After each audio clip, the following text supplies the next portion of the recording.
सीमा रविपुर जी की गरिमामय उपस्थिति में सभी पत्रकार और छायाकार भाइयों और बहनों का बहुत बहुत स्वागत करता हूँ, अभिनंदन करता हूँ। बहुत लंबे समय के बाद आप सबसे रूबरू होने का अवसर प्राप्त हुआ है और थोड़ा सा समय को लेकर के भ्रम रहा, उस बात के लिए मैं क्षमा प्रार्थी हूँ। बहुत ही आदमी मैं समय पर आने की कोशिश करता हूँ। मुझे कहीं सूचना में थोड़ा सा हमारी ओर से वो कमी है सर। आपको 12:30 बिना माइक के तो डबल आवाज आवाज इको करती है। नहीं, मुझे तो बिना माइक के मजा आता है। माइक हमने आगे रख रखे तो विलंब हुआ, उसके लिए थोड़ा जो 10-12 मिनट का विलंब, उसके लिए क्षमा प्रार्थी हूँ। जैसा कि आप सब जानते हैं कि हरियाणा विधानसभा में आदमपुर विधानसभा का उपचुनाव इन दिनों चल रहा है और ये उपचुनाव जिन परिस्थितियों में हुआ है, ये अपने आप में बड़ी विशेष परिस्थिति हरियाणा की राजनीति की नई दिशा का संकेत करने वाली है। कैसे कौन से कारण बने, कौन सी परिस्थितियां बनी, क्या वजह हुई, एक चुने हुए जनप्रतिनिधि को अपने कार्यकाल के बीच में श्रीमान कुलदीप बिश्नोई जी ने, जो कि हरियाणा की राजनीति की एक बड़ी शख्सियत हैं, विधायक होते हुए उन्होंने इतना बड़ा राजनीतिक फैसला उन्होंने लिया और आज भारतीय जनता पार्टी के उम्मीदवार के तौर पर बड़े नौजवान, ऊर्जावान और बड़े योग्य और काबिल भव्य बिश्नोई जी कमल के फूल के निशान पर जनता के बीच में झोली फैला करके वोटों की अपील कर रहे हैं।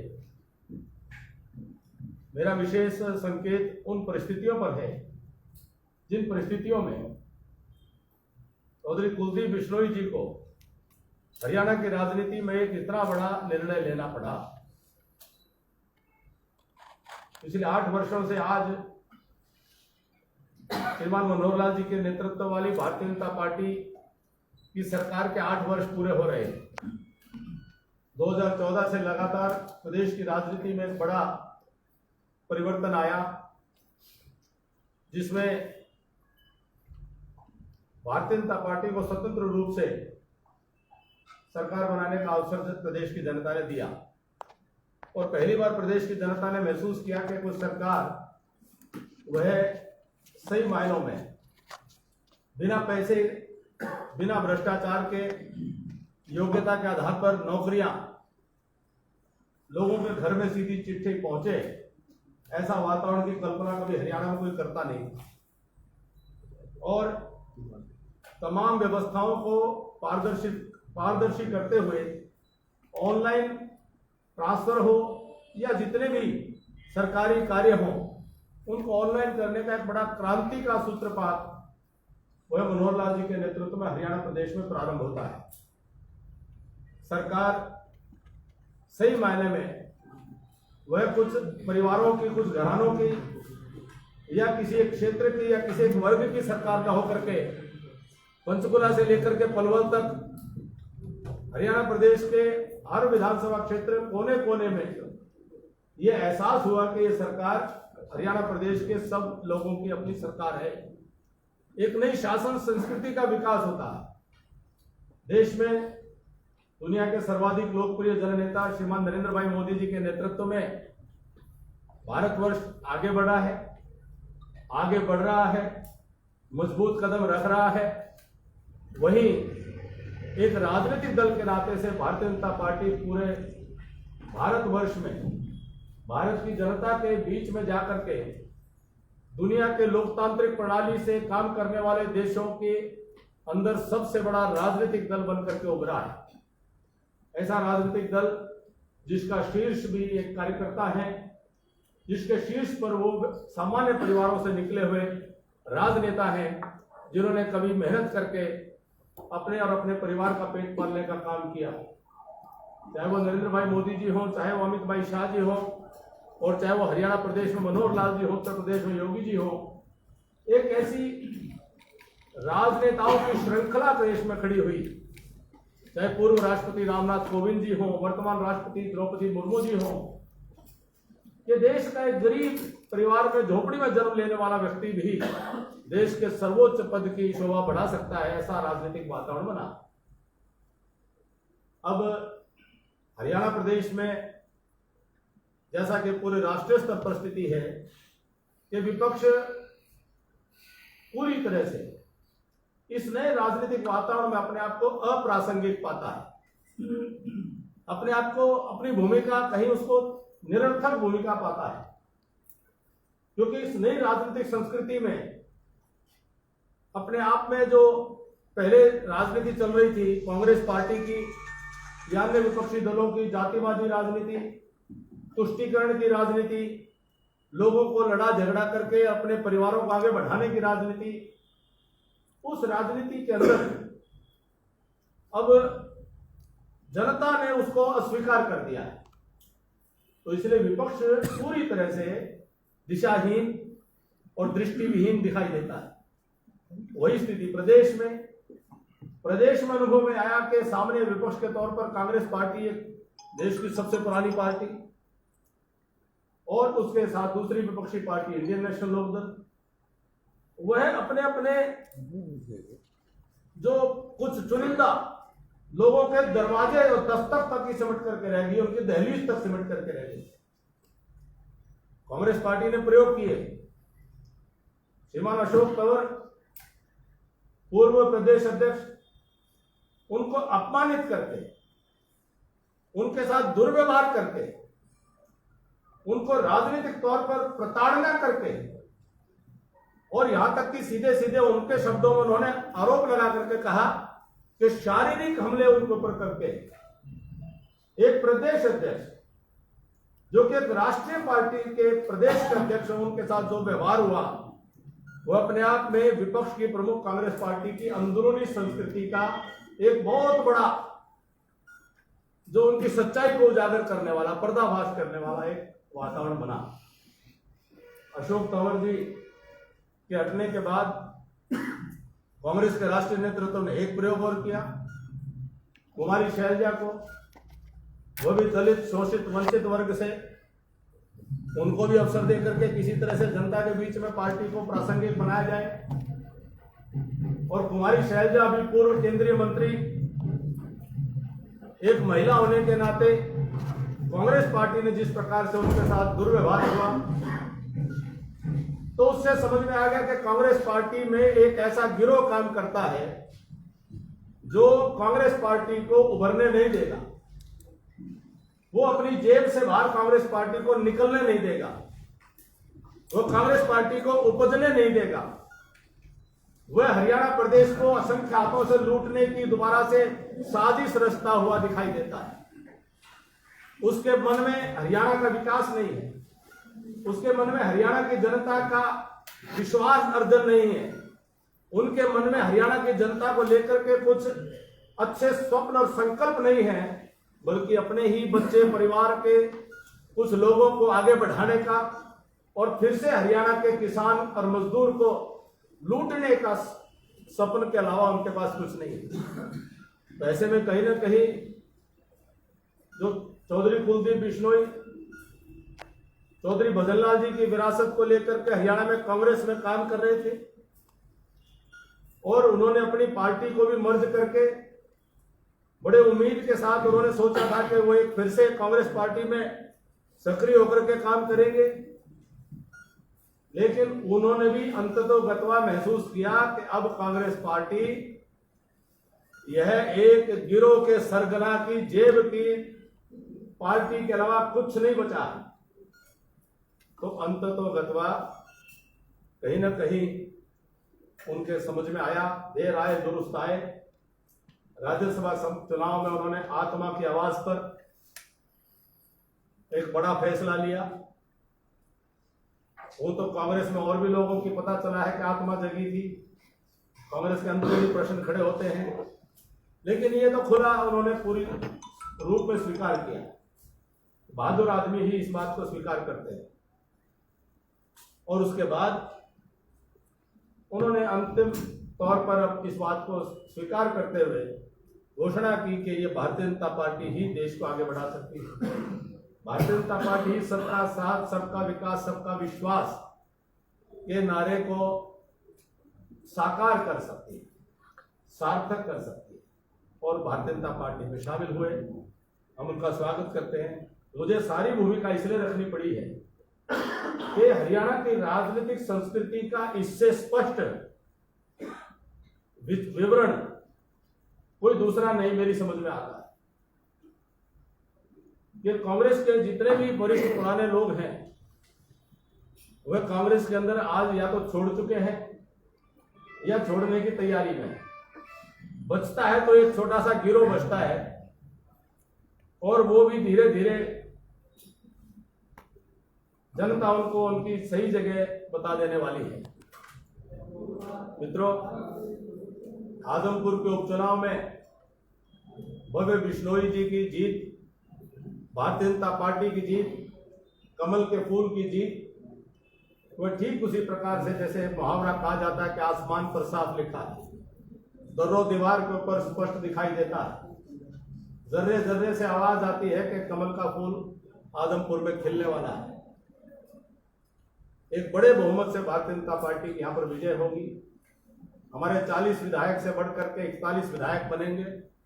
भारतीय जनता पार्टी का बहुमत मजबूत होगा और नई मजबूती के साथ विधानसभा में मनोहर लाल जी के नेतृत्व में सरकार और बेहतर काम करने का, अगले 2 साल के अंदर जनता की सेवा करने का काम करेगी।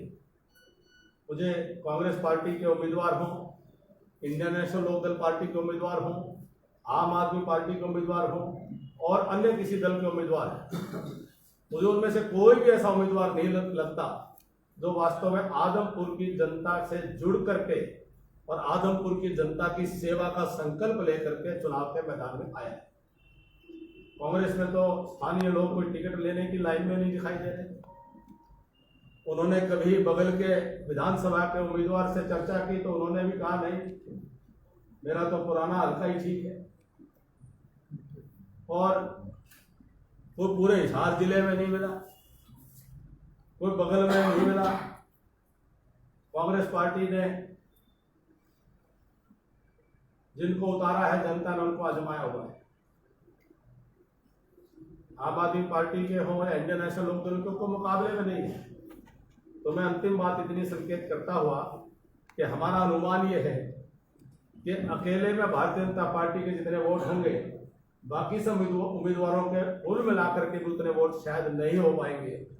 इस अनुमान के साथ मैं अपनी जो मेरी टिप्पणी है मैं आपको समर्पित करता हूं और आपके प्रश्नों का स्वागत करता हूं। कैप्टन साहब, आपने बात की कि परिस्थितियां क्या रही और उसके बाद परिवार की बातें की।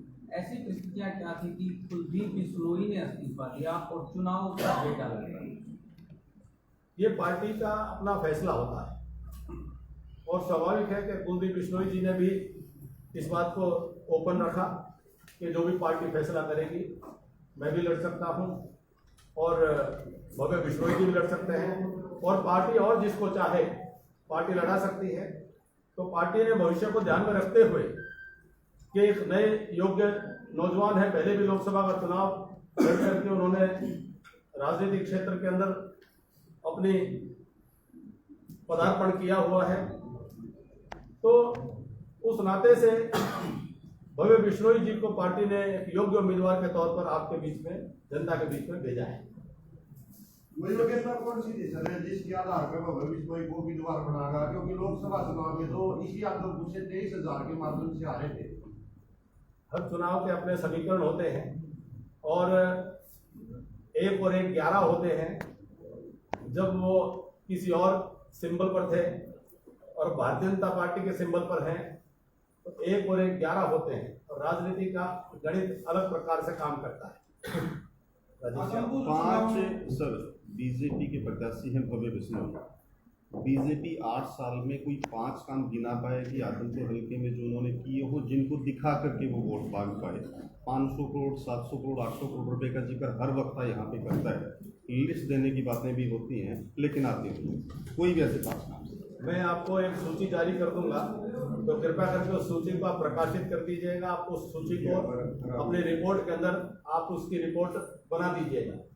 ये 603 करोड़ रुपए का काम जो है पिछले 8 वर्षों में हुए हैं, और ये भी है कि इससे कहीं बेहतर, देखिए स्वाभाविक थोड़ा सा फर्क पड़ता है कि एक कहीं जो एक प्रतिनिधि होता है वो जा करके वो विशेष प्रयास करके और सरकार के साथ जुड़ने होने वाला या एक अलग एक थोड़ा फर्क पड़ता है। तो अब कोई कोर कसर भी रह गई है उसको सूद समेत भी पूरा कर देंगे, ये भी भरोसा हम दिला रहे हैं। सर सवाल ये था साथी का कि आपका हो गया साहब, वो अपना सवाल पूछ लेंगे साहब। नहीं उन्हीं का था नहीं, सर। उनका आपके मित्र को पूछने दीजिए, बगल में एक भाई साहब पूछ रहे थे। अब तक तो डिप्टी सीएम या जेजेपी का ज्यादा सक्रियता नहीं नजर आ रही चुनाव प्रचार में, कब तक आएंगे वे? क्या कोई बात हुई है पार्टी की? ये बिल्कुल उन्होंने स्वयं घोषणा की है और गठबंधन में चुनाव लड़ा जा रहा है, तो स्वाभाविक है कि नीचे के स्तर के कार्यकर्ता, उस स्तर के कार्यकर्ता से लेकर के जो भी उनके वरिष्ठ नेता हैं, वह अभी तो दिवाली का त्यौहार संपन्न हुआ है, सही मायनों में चुनाव अब वेग पकड़ेगा। सारे जो हैं प्रमुख नेता जिन जिन की जैसे ड्यूटी लगेगी सब आएंगे। इसी में मैं माफी चाहूँगा, मुझे सबसे पहले आप सबको दीपावली की हार्दिक शुभकामनाएं आपको देनी चाहिए थी, और ईश्वर से प्रार्थना करता हूँ दीपावली का पावन पर्व आप सबके परिवारों में खूब खुशियाँ, सुख समृद्धि और खुशहाली लेकर के आए। और आज गोवर्धन का पूजा का त्यौहार भी है, उसकी भी आप सबको मंगल कामना करता हूँ। सर कुछ टाइम पहले आपने कुलदीप बिश्नोई को बेमौसमी नेता बोला था, और आपने ये भी बोला था गोपाल कांडा है और कुलदीप शर्मा और कुलदीप बिश्नोई, इन तीनों का मालिक एक ही है और इनको ऑपरेट डी पार्क से किया जा रहा है। ये कब कहा मैंने? आपने ये बोला जी, कोई आपका रिकॉर्डिंग बयान नहीं है आपको सर? बता दूंगा। कौन सा कब आया बयान ये 2020 का है आप उसकी कोई कटिंग है जी, अभी है आपको इधर। मुझे भेजिएगा, जी। उसके ऊपर उचित टिप्पणी करूंगा। एक सर आप पार्टी ने भी अपना प्रत्याशी उतारा है और शिक्षा और मॉडल की बात करते हैं, शिक्षा को लेकर आप पार्टी, तो कैसे देखते हैं इस बार जो आप पार्टी ने प्रत्याशी उतारा है? देखिए, आम आदमी पार्टी को पंजाब के अंदर एक अच्छा बहुमत मिला है और पंजाब में उनको एक अग्नि परीक्षा से गुजरना है। अभी हम देखना चाहेंगे कि वो दिल्ली की तरह से फेल होंगे। दिल्ली में जिस प्रकार से जनता को आंखों में धूल झोंकने का उनका प्रयास जनता के बीच में उजागर हो चुका है, क्या पंजाब में भी उसी प्रकार की रीत दोहराने का काम करेंगे या पंजाब में कुछ कर पाएंगे? तो आम आदमी पार्टी का हमें कोई उम्मीद नहीं है। उनके जनक जो नेता हैं वो केवल मात्र झूठ बोलने का काम करते हैं। वो पंजाब में जाकर SYL पर कुछ बात करते हैं, हरियाणा में आकर के कुछ बात करते हैं, दिल्ली में बैठ करके पराली जलाने पर कुछ बात करते हैं, पंजाब में जाकर के अलग बात करते हैं, हरियाणा में आकर के अलग बात करते हैं। तो आज तक उनकी कोई भी बात वो साबित नहीं हो पाई है। तो ऐसे में मुझे आम आदमी पार्टी से कोई उम्मीद नहीं, फिर भी एक विपक्ष के नाते में उनको पंजाब में उनके नाम के परिणाम को भी उसका आकलन विश्लेषण करने का उनको समय देने के लिए तैयार हूं। सर आज आप चुनाव में प्रचार के लिए भी जाएंगे, इसके अलावा बीजेपी के मंत्री, पूर्व मंत्री लगातार चुनाव प्रचार कर रहे हैं आजमपुर की जनता की तरफ से एक आवाज आ रही है कि बीजेपी के शीर्ष नेतृत्व से लेकर के तमाम लोग प्रचार कर रहे हैं, उसके बावजूद भी एक बड़ा काली गाड़ियों का काफिला हल्के में देखा जा रहा है, जिसको गेम चेंजर के नाम पे देख रहे हैं आजमपुर की जनता, खास करके मतदाता। तो ऐसी क्या जरूरत पड़ी कि गेम चेंजर आपके होते हुए, शीर्ष नेतृत्व के होते हुए किसी गेम चेंजर को मैदान में उतारना पड़ा? काली गाड़ी काफिला मुझे नहीं मालूम, आज जाऊंगा थोड़ा कुछ बात सरगर्मियां हैं सर, हल्के में सरगर्मियां हैं, एक बड़ी सी काली गाड़ियों का काफिला लगातार दिख रहा है। ऐसी कोई बात सूचना पता चलेगी तो उसका जो है उत्तर भी देंगे। मीनू पहली बार की बात कर रहे हैं सभी लोग, ये मेरी जानकारी में नहीं है, इसलिए उसका उत्तर मैं नहीं दे सकता। तो आपने जिस गिरोह का जिक्र कर दो, गिरोह किसको कहते हैं? वो गिरोह का सरगना वो हरियाणा प्रदेश जानता है। गिरोह किसका है?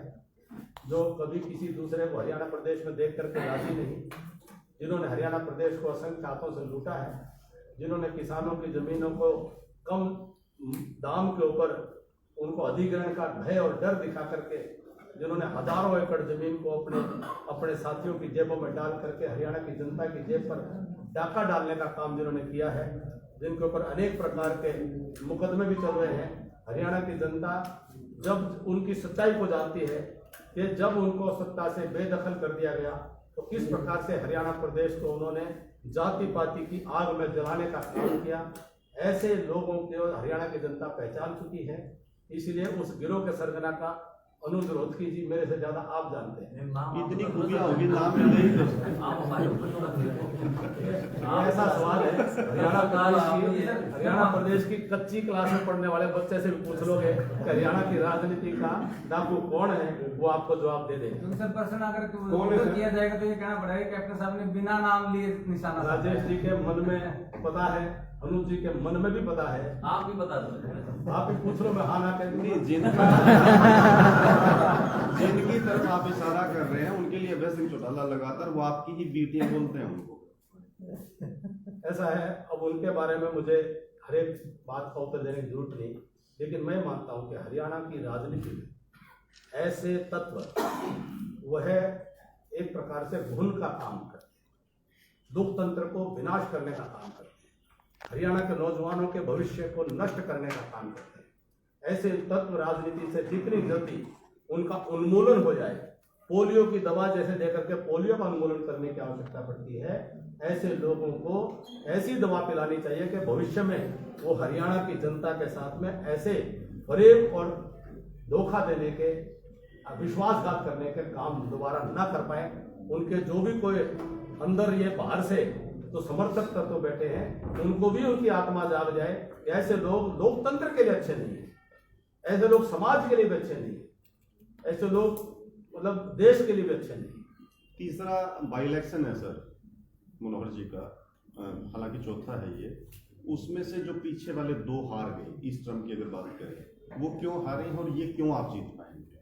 देखिए ठीक है, इस बात का आकलन होता है कि हम कौन सा 2 उपचुनाव जो है नहीं जीत पाए, कुछ ऐसी परिस्थितियां रही और क्षेत्र का भी अपना समीकरण रहता है, उम्मीदवारों का भी अपना एक प्रभाव रहता है, तो उन अनेक फैक्टर्स होते हैं और अंदरूनी तौर पर हम उनकी समीक्षा भी करते हैं, हम उनका पूरा एक फीडबैक भी लेते हैं और ज़रूरी नहीं कि जो सारी समीक्षा जो हम करें उसका पूरा विवरण जो है उसको साझा करें, कुछ चीज़ें में अंदरूनी होती है। लेकिन आदमपुर के उपचुनाव की जो एक दिशा दिखाई दे रही है वो स्पष्ट उसमें उम्मीदवार की दृष्टि से, उसके अंदर जो एक पूरा चुनावी जो वातावरण की दृष्टि से, हर दृष्टि से आदमपुर के अंदर स्पष्ट दिखता है कि एक बड़ी जीत की तरफ भारतीय जनता पार्टी बढ़ रही है। दिन के एक बात नहीं, आदमपुर उपचुनाव को 2024 का सेमीफाइनल माना जा रहा है, क्या आप ही समझते हैं कि 2024 का सेमीफाइनल यहीं से? मुझे खैर इस तरह की मेरा कोई आकलन इस दृष्टि से मैंने नहीं किया है, हर चुनाव अपने आप में महत्वपूर्ण होता है। हर बाई इलेक्शन को बता देते हैं सर सेमीफाइनल, हालांकि एक और सामने आप ही बताने वाले हो, आप ही पूछने वाले जी, धन्यवाद सभी का, बहुत बहुत धन्यवाद। तो कुछ जलपान वगैरह करा रहे हो?